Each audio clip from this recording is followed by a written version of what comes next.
Life in Antarctica is a relentless battle against Earth's harshest and most unforgiving environment.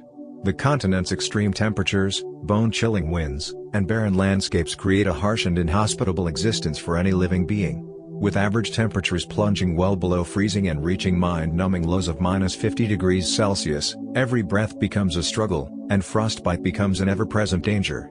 Add to this the perpetual darkness during the long polar nights, where the sun remains hidden for months, and the mental and emotional toll becomes immense. In this frozen wilderness where survival is a constant battle, imagine a group of 28 men who had embarked on an expedition to traverse Antarctica trapped in a grueling winter. Little did they know that this audacious ambition would soon transform into a test of their physical and mental strength. Welcome back to our channel, where we bring you the most intriguing and inspiring stories. Today, join us as we explore the extraordinary Antarctic expedition of Sir Ernest Shackleton and his crew. This is the story of human endurance and the will to survive. Let's dive in. From the 15th to 18th century, Europe was gripped in a race to explore the unknown places on their maps. But by the 19th century, all continents had been mapped except for some blank spots. In the midst of this era, Ernest Shackleton raised funds and assembled a crew to embark on a daring expedition. His goal was to be the first to cross Antarctica via the South Pole. This was the Imperial Trans-Antarctic Expedition, a journey that would test their spirit and resilience. Little was known about Antarctica's harsh and uninhabitable continent when Shackleton began his fundraising efforts. Nevertheless, Shackleton planned to sail the Endurance to one side of the continent, where they would traverse the South Pole by dog sledge and make their way to the other side, where a second ship would set up supply depots and bring them home. The goal of Shackleton's expedition was to become the first person to go from the Weddell Sea to the Ross Sea across Antarctica via South Pole. On December 5, 1914, Endurance set sail for the Weddell Sea in pursuit of the summer months in the southern hemisphere from the whaling station on South George Island. The whalers on this stop informed the crew that the summer had been unusually cold and that there was a lot of sea ice. But the information didn't deter Shackleton from changing his plans.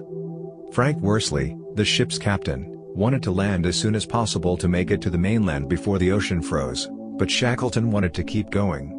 Shackleton planned to sail as far south as possible to shorten and simplify the overland journey. But the plan backfired as Endurance became locked in the ice, and they couldn't move further. Now the crew had no choice but to wait until the following summer. Having to wait on an icebound ship must have been a terrifying prospect. A combination of total silence and the piercing whines and creaking of the ship would have been disorienting. The sailors came to refer to their winter quarters as the Ritz and would occupy themselves with whatever recreational equipment and naval duties they could find. It would have been mentally taxing to go through a whole winter without seeing the sun, no matter how hard they tried to keep morale up. They were trapped on an ice mass which was bobbing and swaying with the current as the ocean gyre carried them farther from Antarctica. They knew they would never reach Antarctica during this frigid night, and their mission was over. After almost a year of being trapped, Endurance began to tilt and lean on its side, taking on water. The hope that Endurance would take them back home was completely dashed. Abandoning the ship became the only option. The crew, facing freezing temperatures, were armed with only tents and wool clothing. They had to think of reaching safety as soon as possible. Captain Worsley tracked their positions while drifting in the Weddell Sea current and advised them to wait until they were driven out towards open water before attempting to utilize their lifeboats to reach safety. Shackleton didn't want to wait and planned to trek across the ice to Paulet Island, hoping that movement and a goal would help his men survive. They loaded the essential goods into the 3 lifeboats and started to pull. After a couple of days, they stopped, recognizing the damage they were doing to the lifeboats, which was their last hope for survival. They traveled a mile a day, but the sea current moved them backwards. So, they decided to stop and wait for the ice to make its way to the open water. Shackleton became bored after 5 weeks, so he planned another trip to Paulet Island, this time at night when the ice would be stronger and easier to walk on. One crew member attempted to incite a mutiny, at which time Shackleton brandished a revolver and threatened the man. After 7 days, when they had only traveled 16 kilometers, Shackleton realized the futility of his plan. Captain Worsley showed him that it would take over a year to reach Paulet Island at this rate. After 15 months of surviving on pack ice, they saw open water for the first time. They relied once more on Captain Worsley's navigations as they boarded the lifeboats and set off. Battling the harshest ocean, they navigated towards Elephant Island. It was a relief for them to find safety and stability after living on an ice shelf for over a year. They decided to set up camp on a small strip of beach.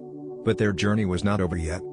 After selecting 4 other men, Shackleton and Worsley prepared to leave in one of the lifeboats and make their way back to the whaling station they had visited on South Georgia Island at the outset of their voyage. They used wood from 2 lifeboats to construct a stronger, more seaworthy vessel for the rough waters ahead. The fate of the other soldiers on Elephant Island rested solely in the hands of these 6 men and their one boat. They sailed out into the hardest seas in the dead of winter with Captain Worsley again at the helm. Then, they saw the peaks of South Georgia Island when a hurricane storm appeared. They survived the storm but landed on the opposite side of the whaling station.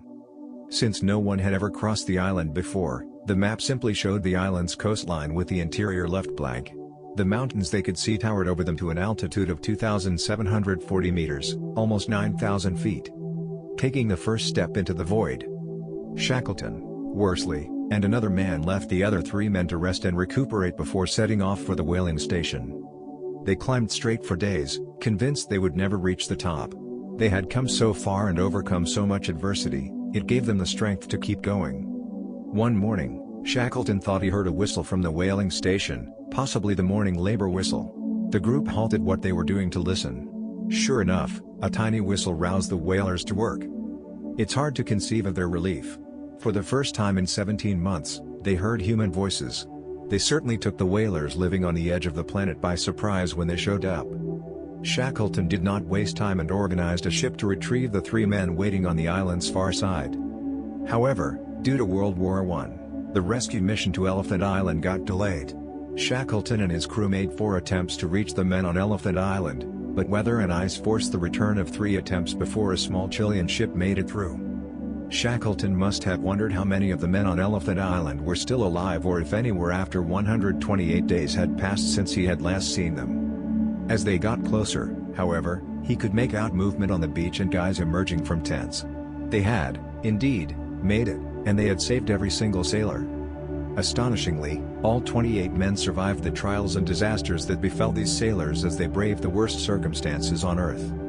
The crew showed extraordinary ability and resolve under the leadership of Shackleton. Shackleton's capacity to adapt to a dynamic environment was remarkable.